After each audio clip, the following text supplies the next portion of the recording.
How to export Trello board. Hello everyone, welcome back to our channel, and in this video I'm going to show you how you will be able to export Trello board. So for that, just simply open your Trello account, and after that just simply log into your account using your credentials. And once you have logged in into your Trello account, just simply open the workspace you are working in, and over here, in order to export the file, just simply select the board first.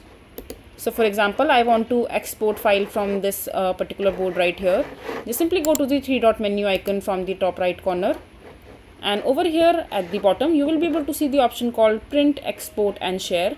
Just simply tap on it, and now you can see the option called export.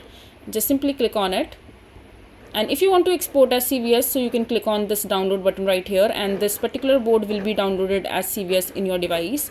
And if you want to export it as it is, just simply click on it, and you can see this file has been created.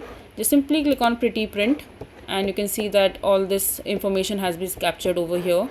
So you can go ahead and download this anyways. So yeah, this is basically how you will be able to export Trello board. I hope you find this video to be helpful. So that is it for this video. If you find this video to be helpful, make sure to hit that like button, and don't forget to subscribe to our channel for more such informative videos, and I'll see you the next time.